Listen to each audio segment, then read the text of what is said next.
सबसे पहले आप सभी को मेरा सादर प्रणाम। मैं चमोली ज़िले के नंदानगर ब्लॉक आला गांव से। तो कैसे हैं आप लोग? आशा उम्मीद करती हूँ सब स्वस्थ होंगे, मस्त होंगे और हम भी एकदम बढ़िया हैं, दिख रहे हैं बिल्कुल आपके सामने में। तो आज है हमारे यहाँ कलश यात्रा। हम हो गए हैं तैयार कलश यात्रा में जाने के लिए और ब्यास जी का स्नान भी है, तो दिखाते हैं आपको। और बात की जाए आज मौसम की, तो आज मौसम बहुत बदलाव सा हो रखा है। बादल बादल लगे हैं, डांडा काठी में बर्फ भी पड़ रही है। दिखाती हूँ मैं आपको।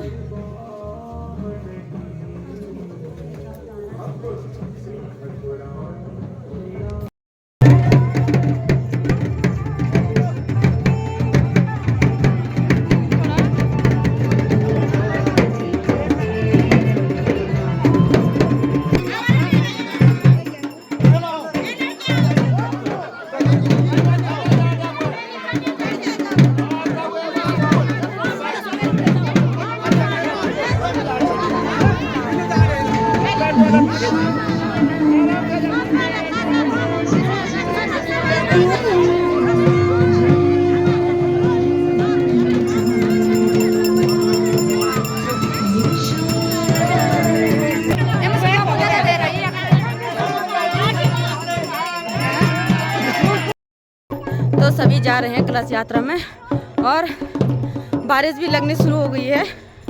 देखते हैं, पता नहीं क्या क्या होता है। ठंडा भी बहुत हो रहा है, बर्फ भी पड़ सकती है।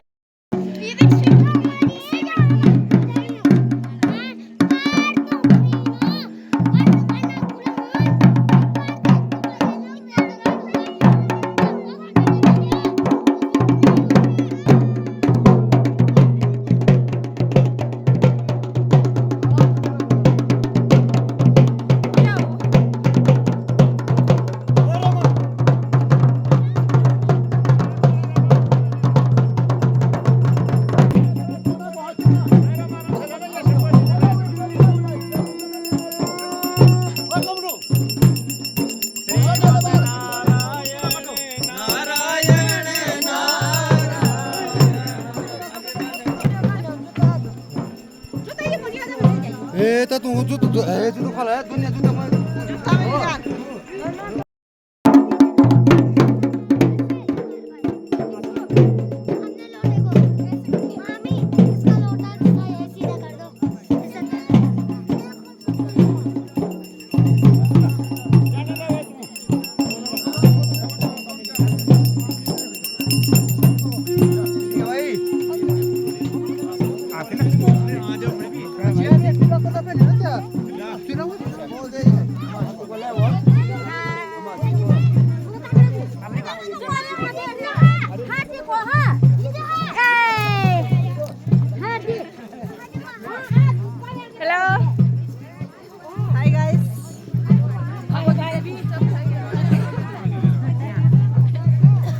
सपोर्ट के साथ सिंगल लाइन में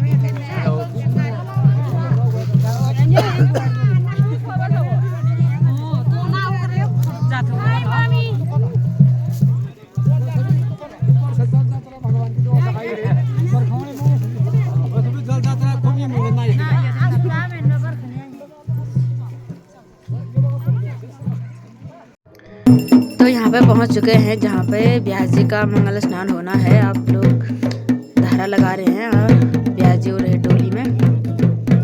बारिश भी लग गई है।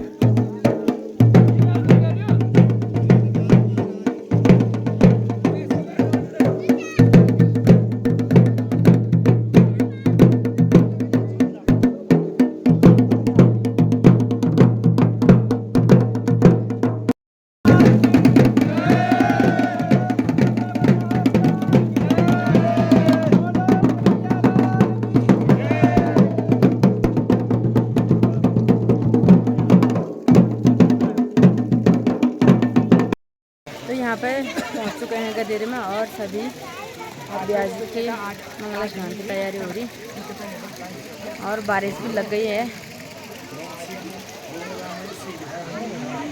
पंडित लोग कर रहे तैयारी। अब मौसम भी बहुत ख़राब हो रखा है आज।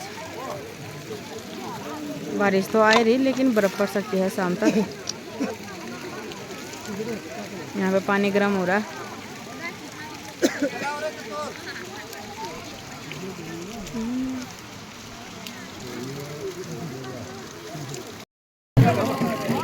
मंगल स्नान की तैयारी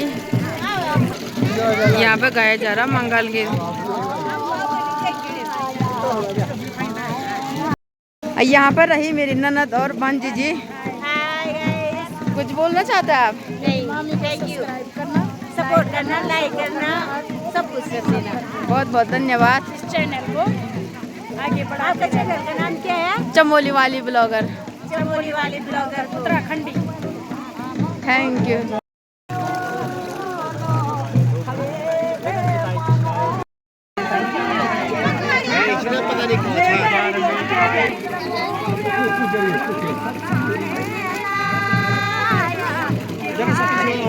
ये आई थे।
अरे ये बुमेश बुमेश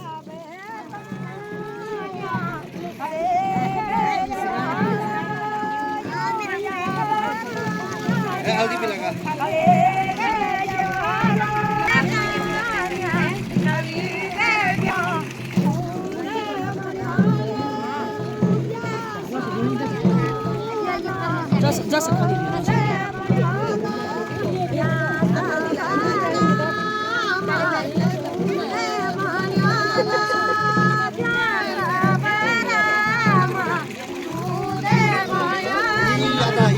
Sibona, Sibona.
बड़ा ही पूरा वीडियो बनाने लो यूट्यूब में बना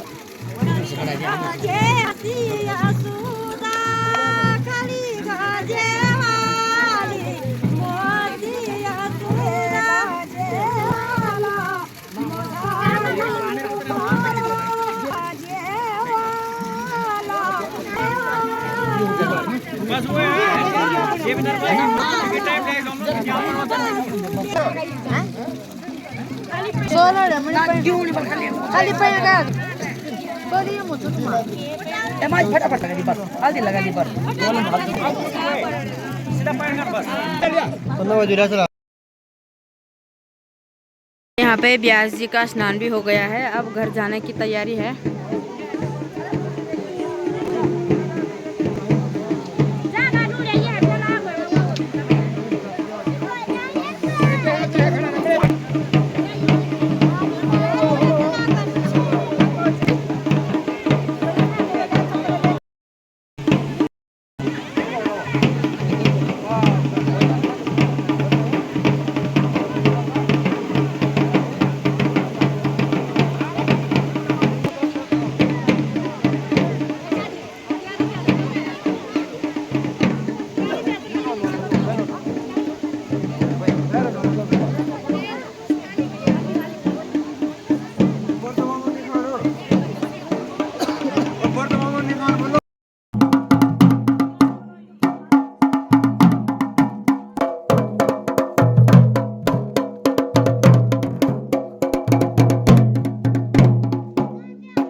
दे सामने हाथ में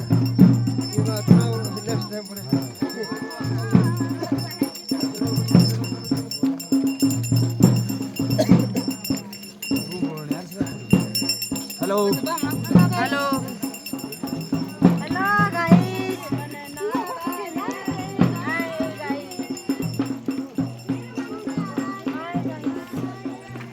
हेलो मेरा गल का वाई सब कान छाती प्लीज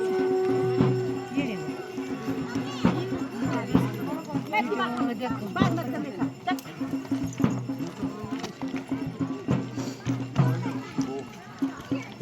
अरे थोड़ी वो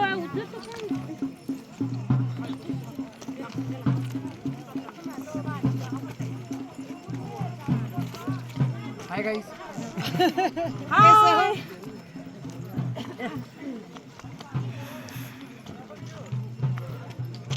यूट्यूब फैमिली ये बात यहाँ से आ जाओ मनो जाओ हां मनो जाओ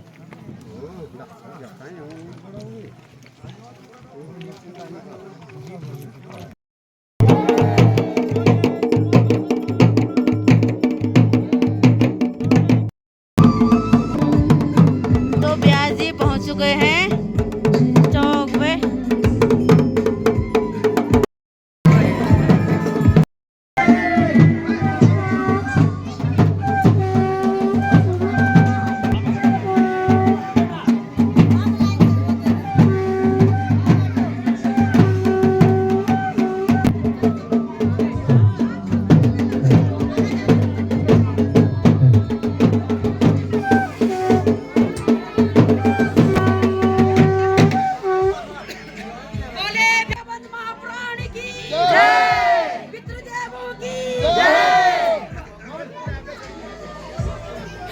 बोलिए यजमान परिवार की जय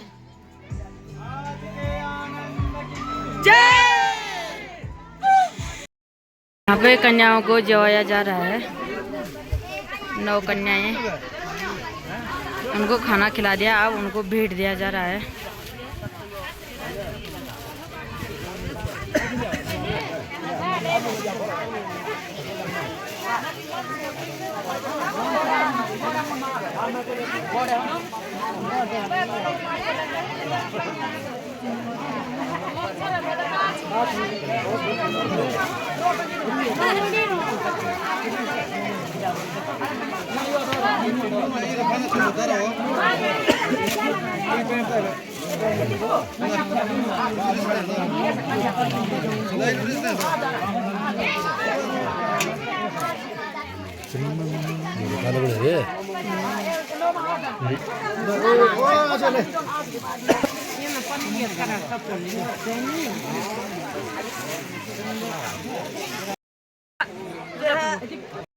खाना खाने के लिए बैठ गए हैं सारे लोग। हमारे यहाँ ऐसे ही नीचे बैठ के खिलाया जाता है। कष्ट आता है, याद रखना वो हमारी परीक्षा है। लेकिन छोटे छोटे कष्ट हमारे जीवन में आते हैं, हम उन कष्टों से घबरा जाते हैं। उन्हीं कष्टों में हम प्रभु को दोष देते हैं कि हे भगवान, कि तुमने ये दुख हमको दिया। यदि हमको सुख और यदि हमको दुख मिल रहा है, तो भगवान ने गीता में कहा है कि लाभ और हानि देने वाला मैं ही हूं। लाभ को भी मैं देता हूं। हम लोग सुख में बहुत उत्साहित हो जाते हैं और गोपियां वहीं पर रुक जाती हैं और कृष्ण से कहती हैं, हे प्रभु, या तो हम इस शरीर को ही छोड़ देंगे लेकिन घर वापस नहीं जाएंगे। भगवान कृष्ण ने गोपियों से कहा कि हे गोपियों, पति को छोड़ना ठीक नहीं है।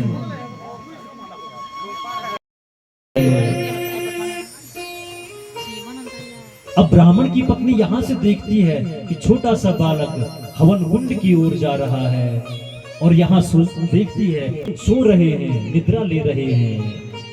तुरंत विचार करती है, यदि मैं बालक को पकड़ूंगी तो यहाँ मेरा पतिव्रता धर्म नष्ट हो जाएगा, मेरे पति की नींद टूट जाएगी, जिससे मुझे पतिव्रता का दोष लगेगा।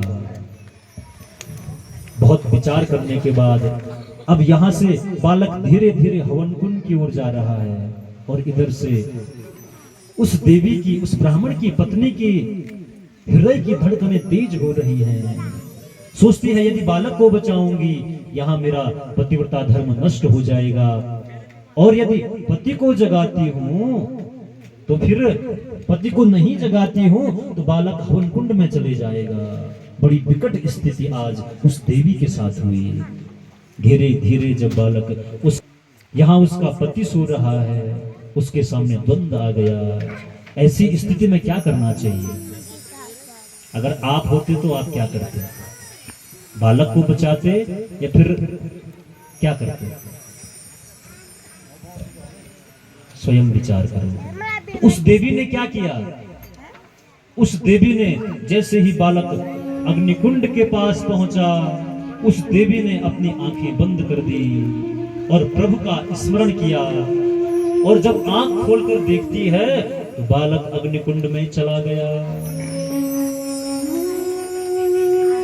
उस देवी की आंखों से तरतर आंसू निकलते हैं। जैसे ही पति की निद्रा खुलती है, दौड़ी दौड़ी हवन कुंड के पास जाती है और देखती है कि वहां अग्निदेव दोनों हाथों से उस बालक को पकड़े हुए हैं। अग्निदेव कह रहे हैं, हे देवी, जिस घर में पतिव्रता धर्म का पालन होता है उस घर की रक्षा मैं करता हूं।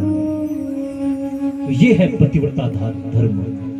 पत्नी का धर्म है किसी भी प्रकार से अपने पति का परित्याग नहीं करना चाहिए, चाहे कैसी भी स्थिति हो।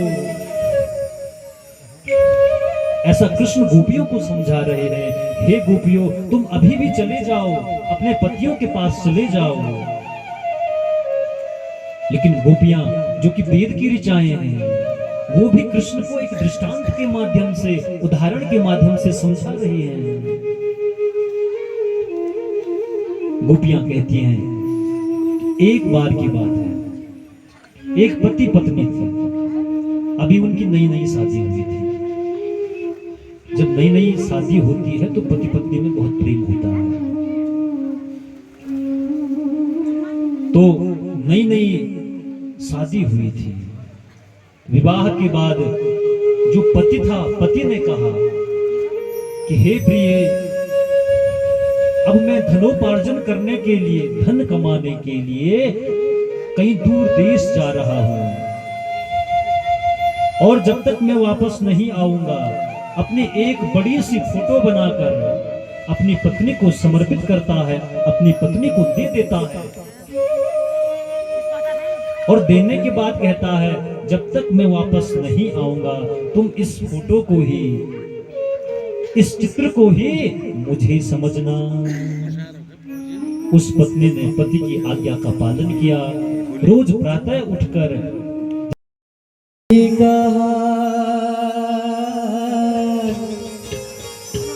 कृष्ण के दर पे विश्वास लेके आया हूँ। मेरे बचपन का यार है मेरा श्याम,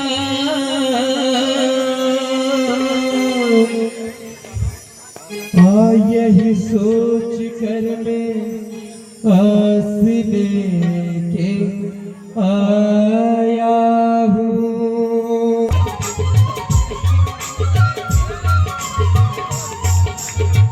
अरे द्वार पालो कन्हैया से कह दो, अरे द्वार पालो कन्हैया से कह दो, कि दर पे सुदामा करीब आ गया है, कि दर पे सुदामा करीब आ गया है।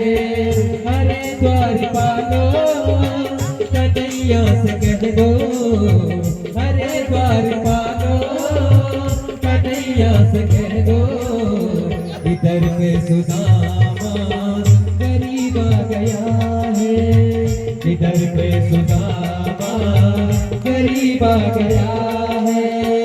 भटकते भटकते न जाने कहाँ से, भटकते भटकते न जाने कहाँ है। तुम्हारे महल के करीब आ गया है, तुम्हारे महल के करीब आ गया है।